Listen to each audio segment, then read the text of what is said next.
wander the religious centre of Scotland, named after St Andrew the Apostle, a highly religious historical area also once known as Scotland's Rome. But could this world famous Fife town also be the centre of some of Scotland's most active paranormal hotspots? Welcome my friends to St Andrews in Fife, Scotland. There has been an important church in St Andrews since at least 747 AD, with settlements building up around these grand religious sites to form the overall population we see today, which sits at just under 17,000 people. The town is home to the University of St Andrews, the third oldest university in the English-speaking world, the oldest in Scotland, and said to rank as the second best in the United Kingdom, just behind Cambridge. St Andrews is also known worldwide as the home of golf, mostly due to the Royal and Ancient Golf Club at St Andrews, founded in 1754, which until early 2000s exercised legislative authority over the game worldwide. All in all, an affluent area of Scotland, steeped in history, but as you know, where we find history, we are sure to find some great mysteries and activity of an otherworldly kind. One such character who is mysteriously making his presence known from the afterlife in this stunning seaside town is Archbishop James Sharp. James Sharp was a minister in the Church of Scotland, or Kirk, who served as the Archbishop of St Andrews from 1661 to 1679. He certainly was more divisive than divine in his actions to gain power in Scotland via the religious foundations that were in place. This resulted in 2 assassination attempts on his life, and local rumours rife about his association with the devil himself.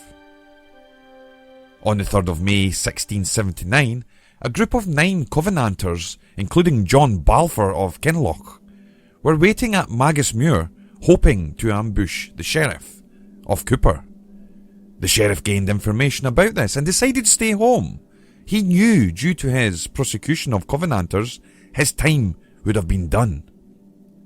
On the road that day, however, was Archbishop James Sharp, so they waited, then intercepted him instead. Sharp was stabbed several times in front of his daughter Isabella before being killed by a shot to the chest. Is this the reason why his ghostly apparition is seen in multiple places in this general area?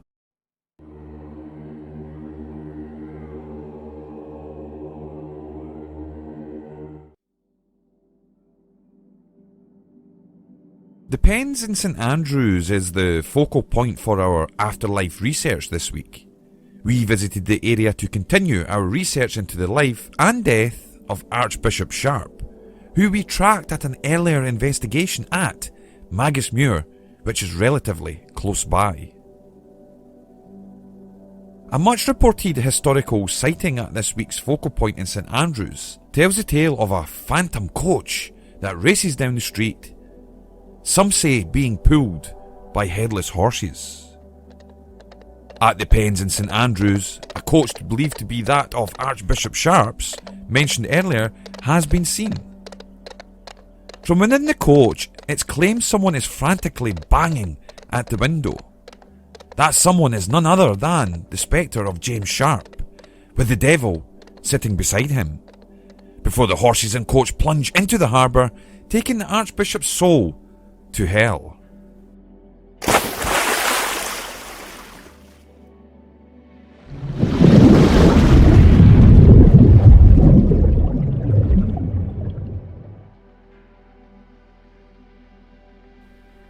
However, as our team historian and public author Greg Stewart has found, via his in-depth research into the history and hauntings attributed to Sharp, there is far more. The phantom coach of Archbishop Sharp is reported to continue the journey from Magus Muir to St Andrews, with reports of it being seen from the Strathkinnis Low Road, travelling across the fields, following the route of the original roadway.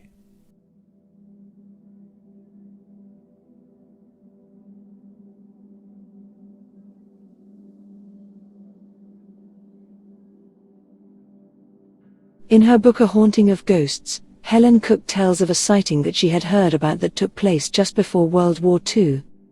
A St. Andrews man was said to have been driving home, accompanied by a friend, along the low road. It was around 3 a.m. but a bright summer morning, so there was enough light to allow them to make out another vehicle travelling in front of them. The man commented at how foolish the driver of the other vehicle must be, as they were driving with no lights on.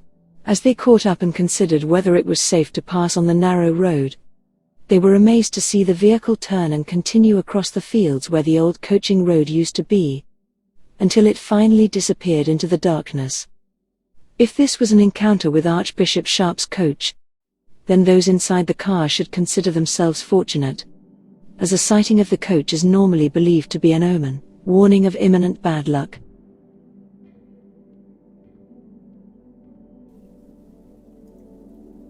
From a research point of view, we feel we have narrowed down the possible route of the Old Coach Road, nestled between the high and low road routes between St Andrews and Cooper. Our researcher Kyle Stewart also hypothesised that this old route probably followed the Kinnisburn, or thereabouts, and this seems to match a witness report Greg Stewart has studied. Greg clearly states that the coach is seen from both the high and low road in the field, and a key feature when we look closely in this is the aforementioned Kinnisburn running through it. This then takes us on to further hypothesis. It's long been speculated that natural energies and bodies of water may also power mysterious activity. So could the magic spark be the Kinnisburn? Natural emitting electromagnetic energies, and then, of course, a conscious observer.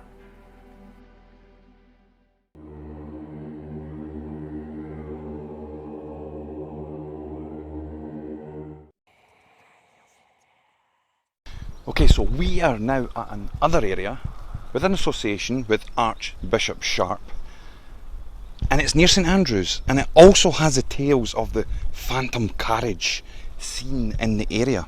There is also other stories, other sightings around this general area. Is it the land? I don't know. Is it the buildings, like this beautiful building behind us, which was a hospital at one point? We're going to do some spirit communication sessions here and see if we can pick up on anything at all. We will analyse it, and if we get any results whatsoever, they will be included in the videos in association with Sharp and the St Andrews area in general. Let's have a look.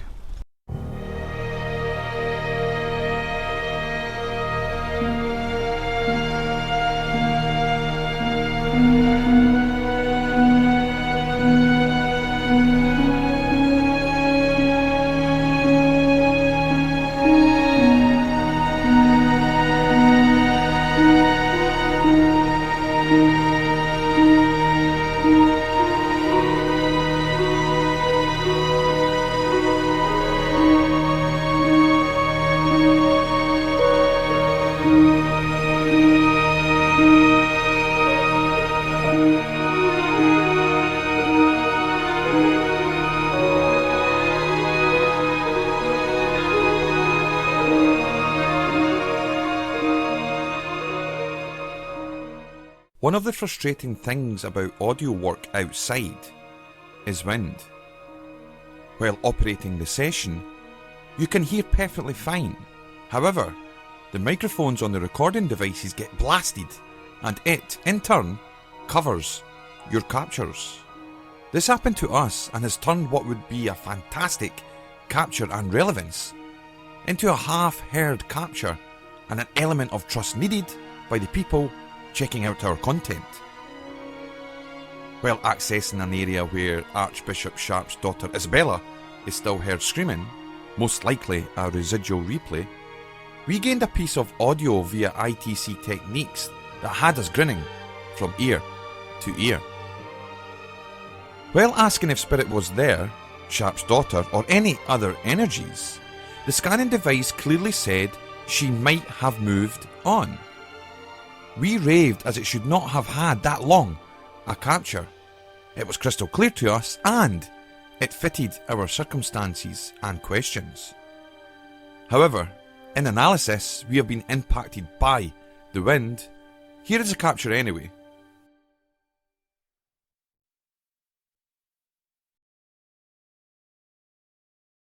She might have moved.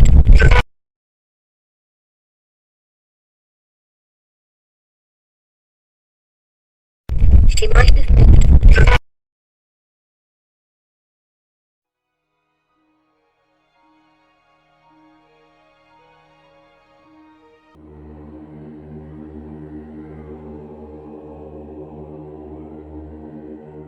Around halfway along South Street in the town of St. Andrews sits a building known today as Parliament Hall. This name in fact only refers to the ground floor. The upper floor is the King James Library. King James VI founded the library in 1612, gifting books and funding the construction of the building to house them, along with those bequeathed to the university by his mother, Mary, Queen of Scots, and the university's own collections. The lower floor takes its name from a period between 1645 and 1646, when the plague struck Edinburgh. To allow Parliament to still sit, it was moved temporarily to St. Andrews, and met on the ground floor of the library. The name Parliament Hall stuck, and it remains today the debating chamber for the University Debating Society. Between 1668 and 1674, the upper floor was also the laboratory for the astronomer and scientist, Professor James Gregory.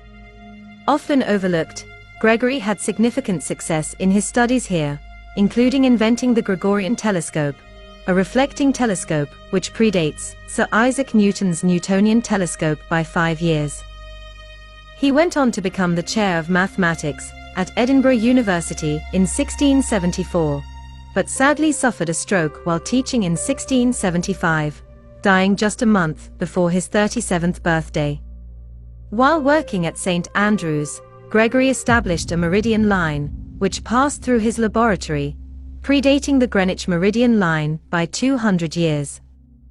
While the Greenwich Line is considered the prime meridian, and is used as a point of reference across the world, in 2014 the Gregorian Meridian Line was correctly acknowledged, when St. Andrews staked claim to being the place where time began. The building has a long reputation of being haunted, which was mostly put down to a rather gruesome relic, known as the suicide skeleton. It is said that in 1707, a postman working at St. Andrews University hung themselves at St. Mary's College, allegedly from the staircase in the building. Suicide was considered a sin, and so his body was used for medical research at Dundee University, after which his skeleton was articulated and returned to St. Andrews. It stood on display in a custom-built case in the library until at least 1889, at which point it is documented to have been moved to a cupboard. In 1941, by which time the skeleton had been moved to the loft, ironically above the stairs on which the postman is said to have taken his life, it was removed on the orders of the librarian. After studying the method of articulation used over 200 years earlier, the bones were finally laid to rest. Another tale of haunting relates to a property which sits opposite. It is said that during the 1800s, a young lady visited her aunt who stayed in the building. Sitting on a window seat reading, her attention turned to a young man sitting in the window of the library opposite. She recalled that he was sitting at a desk, writing. Over the following days, she continued to see him, and felt curiously drawn to him. She mentioned it to her aunt, who sought to dismiss it, explaining that the window was in fact blocked up on the inside. However, she continued to see him, and her aunt finally revealed the truth. She told that many years earlier, one of her ancestors had been sat at the window, just as she had. She had noticed a young man studying in the library. Slowly, an attraction between the two formed, albeit remaining from across the street from each other. But when her brothers saw them smiling and waving at each other, they decided to take matters into their own hands to preserve her virtue. One evening they waited for the student to leave the library, and what was intended to be a warning got out of hand, and they beat him to death. Ever since, his spirit had appeared to the young women of the house.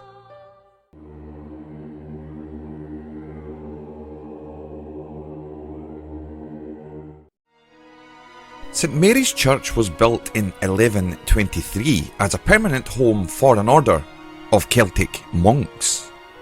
Known as St Mary on the Rocks, it's situated next to St Andrew's Cathedral, but outside its wall.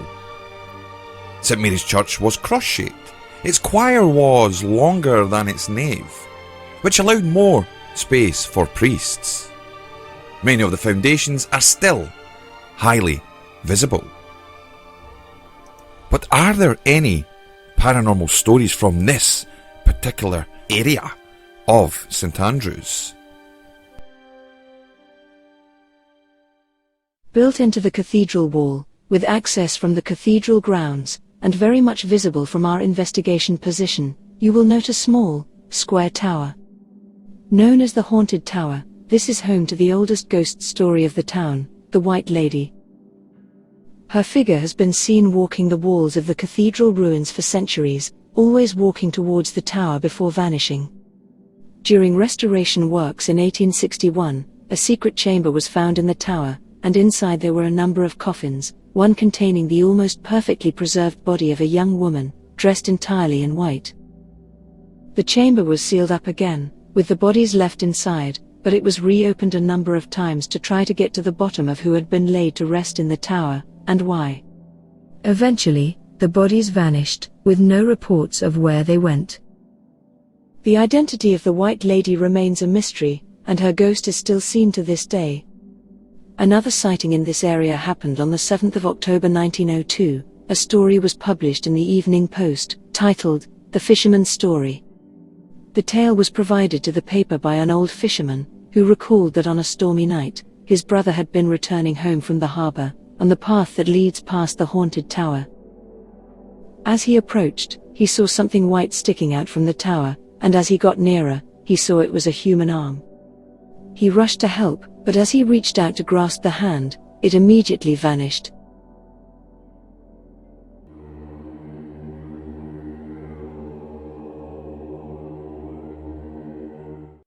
Another common sight of visiting on a Sunday, around midday, is the students walking along the length of the pier in their red gowns.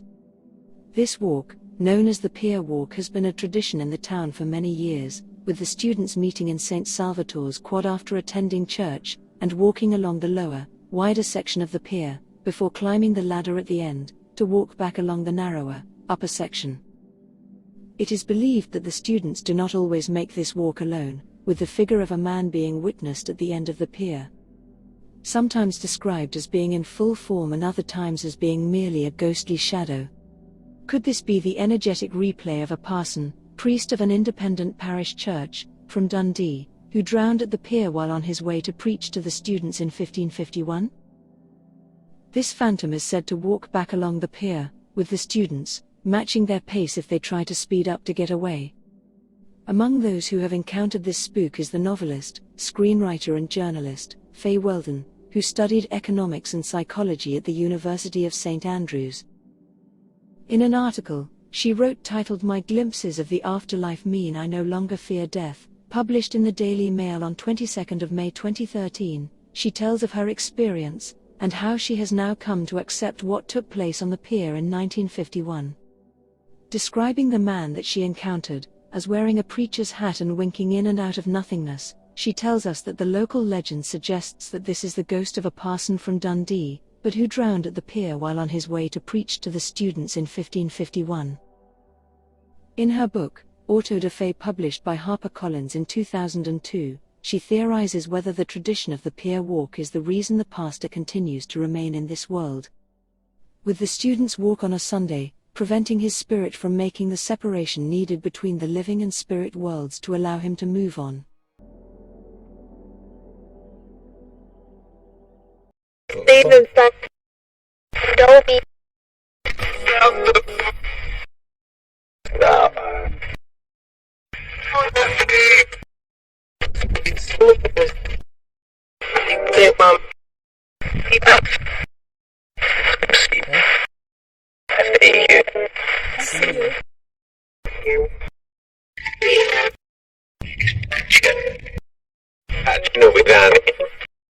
like